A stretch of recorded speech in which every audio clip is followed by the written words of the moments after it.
안녕하세요. 하루 필수 말씀 충전 하필 큐티 주종원입니다. 오늘 함께 나눌 하나님 말씀은 유다서 1장 1절에서 16절까지 말씀입니다. 우리가 오늘 읽는 유다서는 사실 성경에서 많이 읽혀지거나 또 설교되어지는 본문은 아닐 겁니다. 그래서 익숙하지 않은 내용들 또 이야기들이 굉장히 많다고 느껴지는 것 같아요. 그런 점에서 우리가 이 부분들을 자세하게 다루는 것이 상당한 연구와 또 어려운 이야기들이 함께 추가되어야 할 것 같기 때문에 오늘은 그런 자세한 배경적인 이야기들을 다 다룰 수는 없을 것 같고 이 본문이 가지고 있는 어떤 핵심적인 논지에 대해서 우리가 함께 좀 살펴보려고 합니다. 몇 가지만 좀 더 살펴보도록 하죠. 예수 그리스도의 종이요 야고보의 형제인 유다라고 이렇게 소개되고 있어요.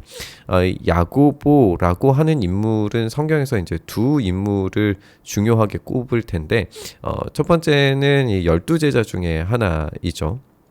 12제자 중에 하나였던 야고보는 일찍 순교했기 때문에 교회 안에서는 그렇게 큰 영향력을 미칠 수 없었을 거예요.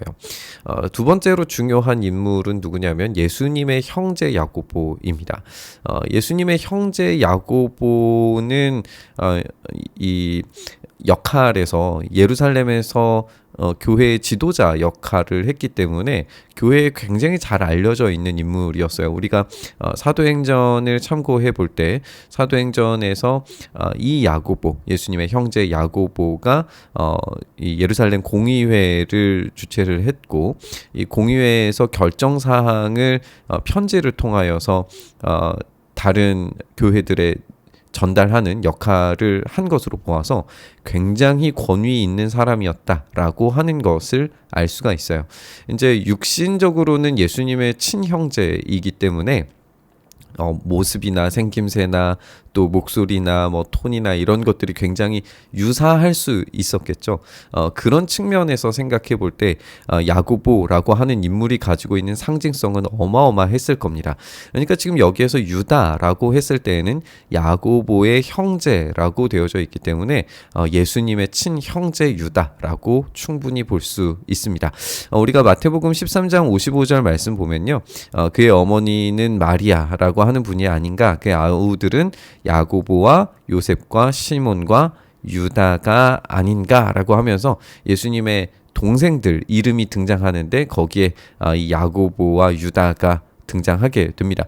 요한복음 7장 5절 말씀을 좀 확인을 해보면요. 예수님의 형제들도 예수님을 믿지 않았다라고 그렇게 되어져 있어요. 그런데 사도행전 1장을 참고해 볼 때 예수님께서 부활하시고 난 다음에 이들이 성령의 임재를 경험하는 그 기도의 자리에 함께 있었다는 것을 확인을 해볼 수가 있고요. 고린도전서 9장 5절 말씀을 참고해 보면 주님의 형제들이 순회하는 선교사로서 이제 이 교회들을 방문했었다라고 하는 것을 확인을 할 수가 있어요. 그렇기 때문에 유다도 마찬가지로 이 순회 선교자로서 교회에 상당한 알려진 인물이었다라고 그렇게 볼 수 있을 겁니다. 그러면 이 유다가 자기를 소개할 때 예수 그리스도의 종이다라고 표현하는 것이 상당히 인상적이라고 우리가 볼 수 있을 것 같아요. 왜냐하면 유다는 육신적으로는 그러니까 어린 시절부터는 예수님을 형으로 부르면서 자라온 사람이에요. 가족이죠.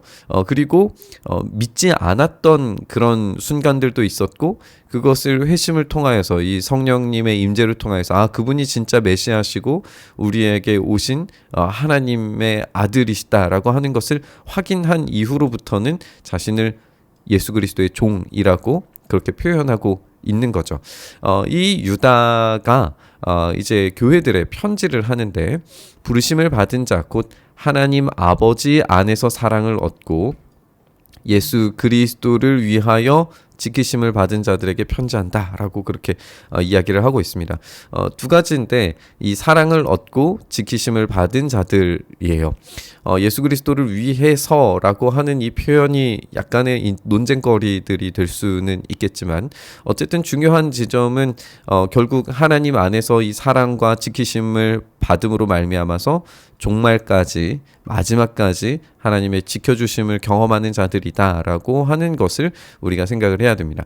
그러면 이 종말까지 지켜짐을 받는 자들이 그들의 책임과 의무가 없느냐? 그렇지 않고 그들에게 이 진리를 수호해야 될 책임이 있다라고 하는 것을 이 거짓 선지자들과의 대비를 통해서 우리가 발견하게 될 겁니다. 그게 유다서의 이야기가 될 거예요.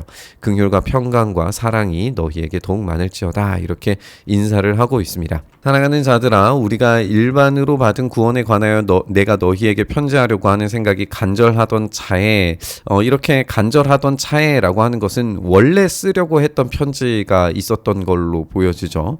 원래 쓰려고 했던 편지는 구원에 관해서 편지하려고 하는 거였어요. 그런데 성도에게 단번에 주신 믿음의 도를 위하여 힘써 싸우라는 편지로 너희를 권하여야 할 필요를 느꼈다라고 이야기를 하고 있어요. 그래서 이 주제가 바뀌는 것인가라는 생각이 듭니다. 그럼 왜 이렇게 주제가 바뀔 수밖에 없었는가를 보게 되는 건데, 이는 가만히 들어온 사람 몇이 있었기 때문이다 라고 이야기하면서, 그들은 옛적부터 이 판결을 받기로 미리 기록된 자니 경건하지 아니하여 우리 하나님의 은혜를 도리어 방탕한 것으로 바꾸고 홀로 하나이신 주제 곧 우리 주 예수 그리스도를 부인하는 자다라고 이렇게 이야기를 하고 있습니다.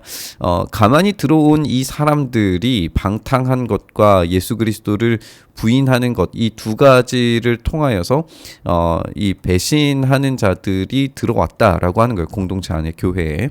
그렇기 때문에 이 교회가 지금 이 배신자들로 말미암아서 큰 골머리를 앓고 있고, 그들을 통해서 이 심판에 빠지게 될 만한 위험에 처해져 있기 때문에 단번에 주신 믿음의 도를 위해서 힘써 싸우라, 이런 이단의 교리와 싸우라라고 하는 이야기를 하고 있다는 걸 알게 되죠. 너희가 본래 모든 사실을 알고 있으나 내가 너희로 다시 생각나게 하고자 하노라. 주께서 백성을 애굽에서 구원하여 내시고 후에 믿지 아니하는 자들을 멸하셨으며 또 자기 지위를 지키지 아니하고 자기 처소를 떠난 천사들을 큰 날의 심판까지 영원한 결박으로 흑암에 가두셨으며 소돔과 고모라와 그 이웃 도시들도 그와 같은 행동으로 음란하여 다른 육체를 따라가다가 영원한 불의 형벌을 받음으로 거울이 되었다라고 이렇게 이야기하고 있어요.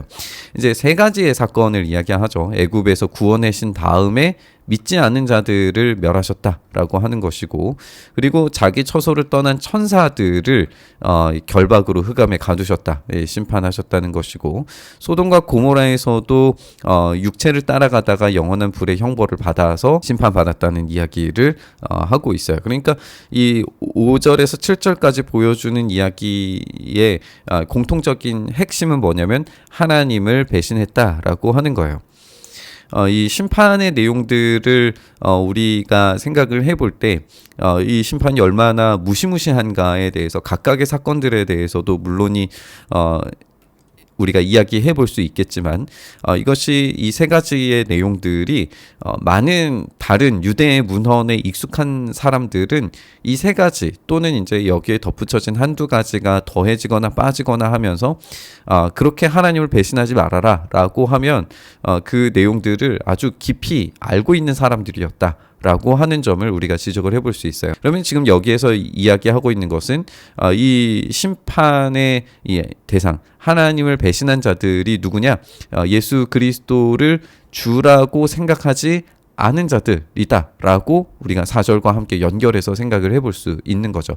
그래서 예수님께서 왕이 되시고 하나님과 같은 동등한 지위의 메시아시다라고 하는 사실에 대해서 이 교회가 얼마나 확고하게 믿음으로 고백하고 있는가도 함께 확인을 해볼 수 있을 것 같습니다. 그러한데 꿈꾸는 이들도 그와 같이 육체를 더럽히며 권위를 업신여기며 영광을 비방하는도다. 이 세 가지를 이제 보게 되는데, 이 배신자들이 어떤 특징을 가지고 있는지를 우리가 확인할 수 있어요. 꿈꾸는 이 사람들이라고 했을 때에 이 꿈이라고 하는 것은 당시 사람들이 지금 이 율법과 말씀을 대체하기 위해서, 성령님의 역사를 대체하기 위해서 이 꿈을 사용했다라고 하는 것을 알 수가 있어요. 그래서 자신들의 이 계시가 하나님으로 직접 받았다라고 이야기하면서 이런 직통 계시를 이야기하면서 어떤 영적 차원의 이 진리를 내가 온전히 소유했다라고 하는 방식으로 이야기하는 사람들이 있었다는 거예요. 이걸 우리가 영지주의라고 이야기합니다. 이 영지주의자들이 들어와서 한 행동들이 이제 세 가지라고 하는 건데, 육체를 더럽히고 권위를 업신여기고 영광을 비방했다라고 하는 거예요.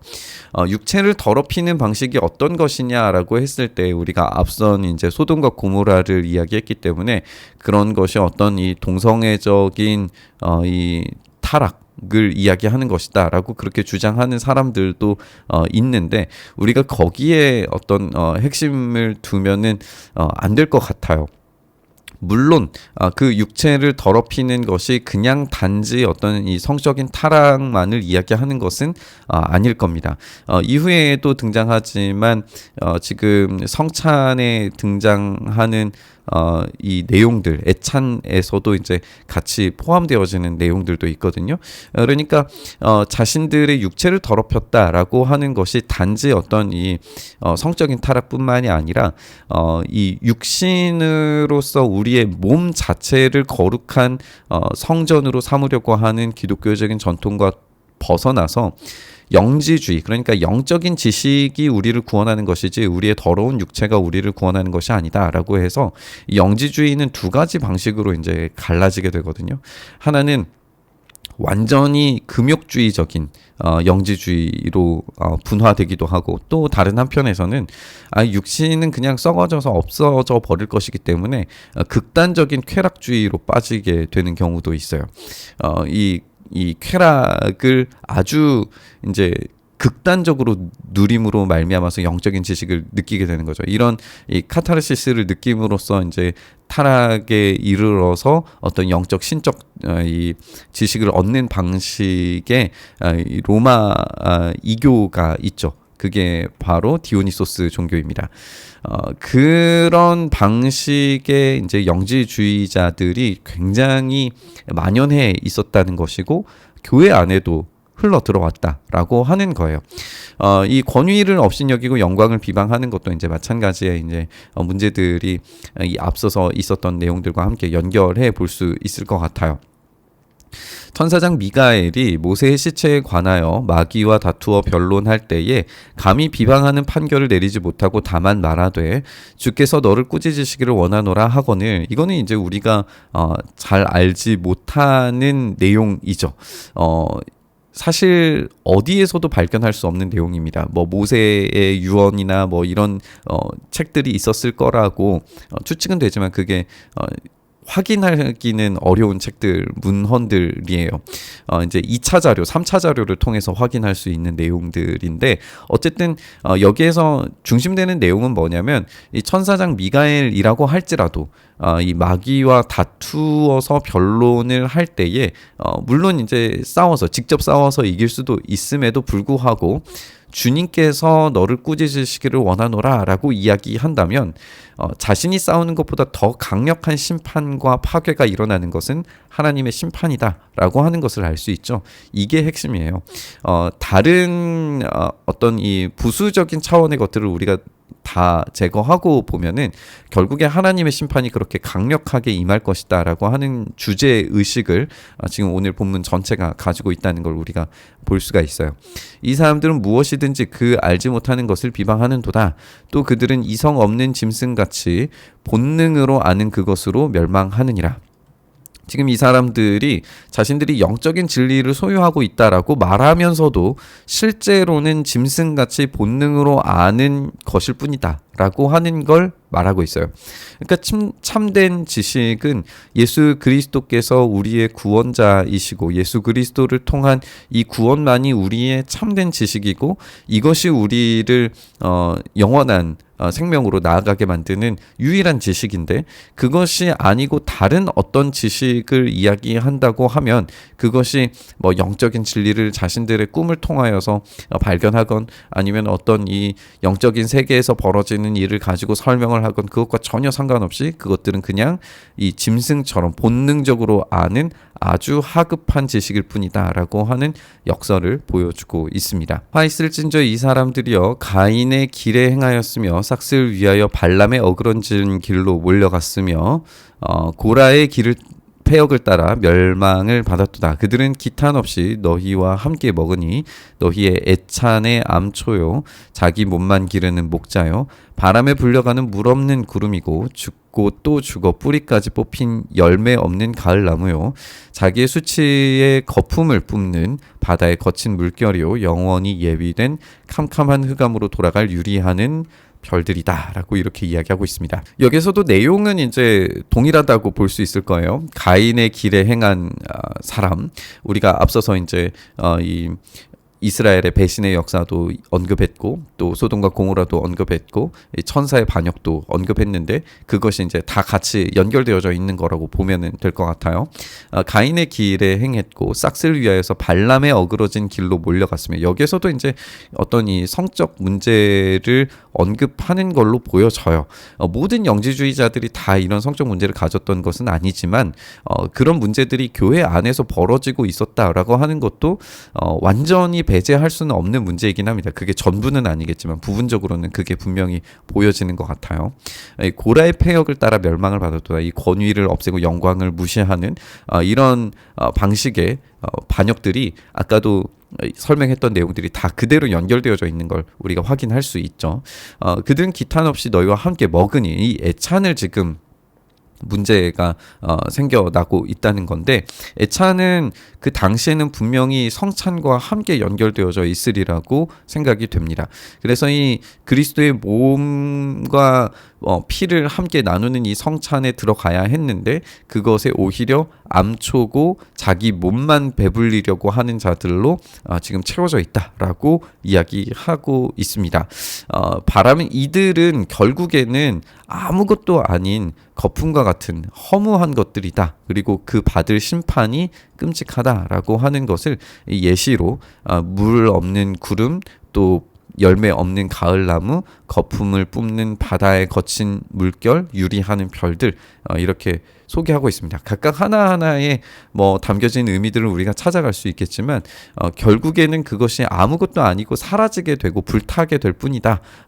이런 의미를 담고 있는 것으로 우리가 볼 수 있습니다. 아담의 7대 손 에녹이 이 사람들에 대하여도 예언하여 이르되, 보라, 주께서 그 수만의 거룩한 자와 함께 임하셨나니 이는 무사람을 심판하사 모든 경건하지 않은 자가 경건하지 않게 행한 모든 경건하지 않은 일과 또 경건하지 않은 죄인들이 주를 거슬러 한 모든 완악한 말로 말미암아 그들을 정죄하려 하심이라 라고 그렇게 했던 에녹의 예언을 인용을 하는 걸 우리가 읽을 수 있어요.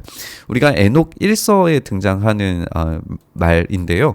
이 에녹 1서는 이제 위경으로 이 에녹이라고 하는 이름을 빌려서 만든 그런 글이라고 보는데, 이 에녹이 실제 정경과 같은 권위를 가지느냐라고 질문할 때에 많은 사람들은 이게 그래도 정경 수준의 그런 권위를 가질 수는 없다라고 그렇게 이야기를 해요. 그러면은 이 정경과 같은 수준의 권위를 가질 수 없는데 유다가 이런 말을 인용하는 것이 과연 정당하냐라고 그렇게 질문을 할 수도 있겠죠. 그런데 우리가 이제 생각할 때에 에녹 1서는 그 당시에 굉장히 널리 알려졌던 문서고, 널리 알려졌던 문서를 탐독했던 사람들에게 이 문장을 꺼내어서 이야기한다면 그 내용이 가지고 있는 이 함의들을 곧바로 알아차릴 수 있었을 거예요. 우리가 그 책 전체에 대해서는 권위를 인정할 수 없지만 그 일부에 대해서, 그리고 그 문장에 대해서 진리다라고 말할 수 있는 것들은 분명히 있겠죠. 우리가 사도행전에서도 그런 예시들을 찾아볼 수 있을 텐데 사도들이 인용하는 글들이 일반 로마 역사가의 글을 인용을 하거나 아니면 그런 문장들을 가지고 왔을 때 그 사람은 이방인이기 때문에 그 문장 자체를 인용하는 사람이 문제다라거나 아니면 그 사람이 진리를 가지고 있는 사람이다 이런 식으로 이야기하지 않잖아요. 마찬가지로 그 당시에 익숙한 사람들이 익숙한 글을 인용하고 이야기하면서 결국에 그 결론을 이끌어내가는 그런 방식으로 사용했다라고 하는 측면에서 이 말씀이 틀리지 않다라고 우리가 평가를 내릴 수 있습니다. 결국에는 이런 거잖아요. 이 경건하지 않은 자가 경건하지 않게 행한 모든 일들과 말들에 대해서 마침내 하나님께서 심판하실 거다라고 하는 그 결과 이야기예요. 이것은 틀린 말도 아니고 성경의 다른 부분에서도 얼마든지 근거가 되어서 이야기할 수 있는 내용입니다. 이 사람들은 원망하는 자며 불만을 토하는 자며 그 정욕대로 행하는 자라 그 입으로 자랑하는 말을 하며 이익을 위하여 아첨하느니라. 결국에는 이 사람들이 행하는 이 영지주의자들이라고 불려지는 사람들이 하는 행위와 행태의 결과가 무엇이냐 하면 예수 그리스도를 높이는 것이 아니라 결국에 자기의 이익을 위하여서 행동하는 자들이다. 결국에 자기 배를 불리기 위해서 성찬에 참여하고 자기의 영향력을 키우기 위해서 교회에 거짓말을 말하고 자기의 어떤 힘을 위해서 사람들을 끌어모으는 방식의 일들을 하고 있다라고 하는 것이고 그것을 하나님께서 그냥 두지 않으시고 반드시 심판하실 것이다 라고 하는 것을 이야기하고 있습니다. 우리가 이 말씀을 다시 한번 좀 상기시켜 보면서 우리가 가지고 있는 이 복음이 얼마나 왜곡되기 쉬운가도 한편으로 생각해 봤으면 좋겠어요. 우리가 깊이 이 말씀에 대한 진리의 확고한 정체성이 없다면 이들의 거짓말에 쉽게 휘둘려질 수 있다라고 하는 사실도 우리가 깊이 생각해 봐야 합니다. 복음이라고 하는 이 겉껍질을 가지고 그 내용에 얼마든지 다른 것들을 채워 내놓는 이단들이 있었다라고 하는 점을 생각해 보면 지금 우리 시대에도 동일한 일들이 벌어지고 있다라고 하는 거예요. 결국에 그 핵심에 이익을 얻는 자가 누구인가를 확인해 보면 그 문제를 해결하는 데 굉장히 쉽게 접근해 볼 수 있습니다. 그 말을 하고 행동을 하는 데에서 이익을 보는 사람이 하나님이 아니라 자신이라면 또는 그 집단이라면 그것은 분명히 영지주의적인 이단이 될 겁니다. 여기에서 우리가 생각해야 될 것은 결국에 우리 주님께서 높임 받으시기 위한 선택과 말과 행동이 필요하다라고 하는 거죠.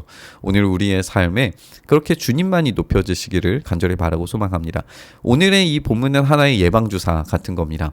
우리의 삶의 이익이 되기 위하여서 믿는 믿음이 아니라 오직 예수 그리스도께서 우리를 지키시고 보호하시는 놀라운 영광 앞에 종이 되는 삶, 그것만이 유일한 우리의 복이다 라고 하는 사실을 우리가 기억하고 유념하면서 오늘 묵상의 자리로 나아갔으면 좋겠습니다.